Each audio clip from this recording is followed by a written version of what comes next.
Guys, welcome back to my channel. আমি সুস্মিতা হাজির হয়েছি আবারও নতুন একটা ব্লগ ভিডিও নিয়ে। তো দেখতেই পাচ্ছ ভর দুপুরবেলায় মোটামুটি 4টের দিকে গোছগাছ করে বেরিয়ে পড়েছি, যেহেতু গায়ে সোয়েটার রয়েছে, বুঝতেই পারছো শীতকাল পড়ে গেছে। পাশে দেখছো কম্বলও বের করা। তো চলো বেরিয়ে পড়ি, যাই দেখি কোথায় যাওয়া যায়। কোথাও তো একটা যাবোই বটে। তারপর দেখো এই যে আমার সঙ্গী আমার মাম্মাম যাচ্ছে, আমি পেছনে একটু ভিডিও করছি। মাম্মামকে বললাম একবার একটু হাই বলো, তো মাম্মাম তোমাদের কাছে একটু হাই বললো। তো চলো আমরা মসলন্দপুরে এসে দাঁড়িয়ে রয়েছি, দেখতেই পাচ্ছ ক্রিসমাসের দিন কেমন মসলন্দপুরটা সেজে রয়েছে। চারিদিকে সান্তার টুপি, কেক। তো সবাইকেই জানাই মেরি ক্রিসমাস, আমার সকল বন্ধুকে জানাই মেরি ক্রিসমাস। তো চলো দেখো বন্ধুরা, আমরা চলে এসেছি আমাদের মসলন্দপুরে যে চার্চটা আছে সেই চার্চে। এবার তোমরা বলবে যে চার্চ মসলন্দপুরে, হ্যাঁ একদমই তাই। মসলন্দপুর থেকে যেতে হয় মগরার ঠিক আগেই হচ্ছে চার্চটা পড়ে। ছোটোখাটো একটা চার্চ, খুব ভালো। তো দেখো এখনও 25শে ডিসেম্বরের জন্য প্রিপারেশন চলছে। তো আমি তার আগের দিন এসেছি 24 তারিখে। 25 তারিখে আসার সৌভাগ্য হবে না। বাচ্চা নিয়ে 25 তারিখে আসা মানে খুব ডিফিকাল্ট, মানে প্রচুর ভিড় হবে, প্রচুর ভিড়, মানে জুতো রাখার জায়গা হয় না এখানে। তো যাই হোক, তারপরে আমরা চলে এলাম। দেখো এখনও ঠিক সন্ধ্যা হয়নি। তো যাই হোক, দিনে দিনে আসলে হয়তো গোলাপ ফুলের বাগানটা তোমাদের কাছে শেয়ার করতে পারতাম। তোমরা বুঝতে পারছো কি না জানি না, কিন্তু একটু রাত করে আসাতে লাইটিংগুলো তোমাদের কাছে দিতে পারছি। তো যাই হোক, দেখো তোমাদেরকে ভালো করে দেখাচ্ছি যে গোলাপ ফুল গাছগুলো কিভাবে রয়েছে। তো চলো বন্ধুরা, এইবার তোমরা চার্চে কিভাবে আসবে। মসলন্দপুর স্টেশন থেকে নেমে DN 12 বাস কিংবা অটো, ম্যাজিক গাড়ি, সব রকম গাড়ি যেগুলো বাদুড়িয়ার দিকে যায়, সেই সব গাড়িতে উঠে বলতে হবে যে আমরা সাহেব বাড়িতে যাব। তাহলেই তোমাদেরকে ঠিক চার্চের সামনেটাই নামিয়ে দেবে। এইটা হচ্ছে সাহেব বাড়ি। তো চলো বন্ধুরা, আমরা চলে এসেছি চার্চে। তো দেখো এখনও ডেকোরেশন হচ্ছে, এখানে আরও কাজ হবে। তো আজকে রাতের মধ্যেই পুরো কাজটা কমপ্লিট করবে। তো যাই হোক, আমরা চার্চে চলে এসেছি, শান্তি রানী গির্জা। তো এইটাও আমার কাছে প্রথমবার আসা, তাই আমিও প্রথমবার এলাম আর তোমাদের কাছে শেয়ার করলাম। তো দেখো এখানে এসেই খুব সুন্দর একটা গানের নাচ হচ্ছিল বলে আমার মেয়েকে বলতে লাগলো না, ও অটোমেটিকলি কি সুন্দর একটা নাচ তোমাদের কাছে পরিবেশন করলো। তোমরা কিন্তু অবশ্যই কমেন্ট সেকশানে জানিও আমার মাম্মামের নাচটা কেমন লাগলো। তোমাদের কাছে কিন্তু একটু এন্টারটেনমেন্ট দিল আমার মাম্মাম। তো চলো গির্জার ভেতরে যাওয়ার আগে আমরা একটু আশপাশটা ঘুরে দেখি যে আশপাশে কীরমভাবে সাজিয়েছে। তো দেখো আশপাশটা কি সুন্দর করে সাজিয়েছে, আরও সাজাবে। যদি কালকে যেতে পারতাম তাহলে অবশ্যই তোমাদেরকে দেখাতে পারতাম, কিন্তু কালকে যাওয়াটা পসিবল হবে না। সেই জন্য আজকে এসেছি। আজকে এসে নিলিবিলি তোমাদের কাছে ভিডিওটা করতে পেরেছি, কালকে হয়তো নিলিবিলি পারতাম না। তো চলো বন্ধুরা, এইবার তোমরা দেখতে থাকো চারিদিকটা কেমন লাগলো অবশ্যই জানিও। আমি আর তোমাদের বেশি বক করবো না, আমার কাছে তো একটা নতুন একটা এক্সপিরিয়েন্স, তো সেটাও তোমাদের কাছে শেয়ার করছি প্রথমবার এসে। তো চলো আর বেশি বক করবো না, তোমরা দেখতে থাকো। আর কেমন লাগলো অবশ্যই কমেন্ট সেকশানে জানিও।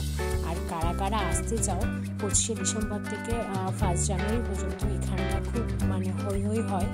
তো একদিন আগে আসা মানে আগের দিনের প্রস্তুতি পর্বটাও তোমাদের কাছে শেয়ার করলাম।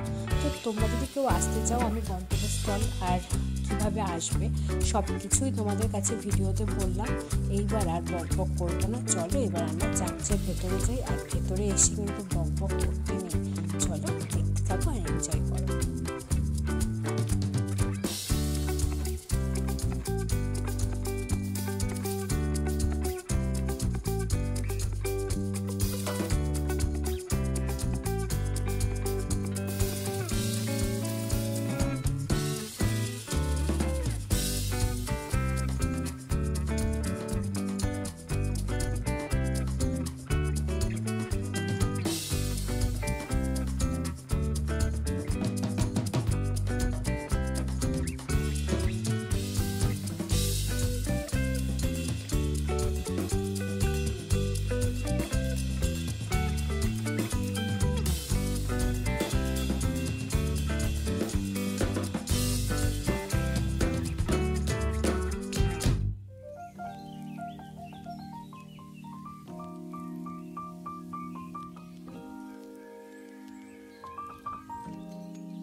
তো বন্ধুরা, আমাদের চার্চের ঘোরা শেষ হয়ে গেল, এবার আমরা আমাদের বাড়ির দিকে রওনা দেব।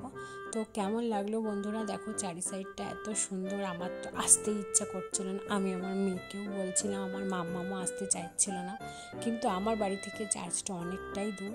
তো যাই হোক, চলো বন্ধুরা, ভিডিওটা কেমন লাগলো অবশ্যই জানিও, আর প্লিজ কমেন্ট করো। তোমাদের একটা কমেন্ট আমাকে অনেক অনেক ইন্সপায়ার করে।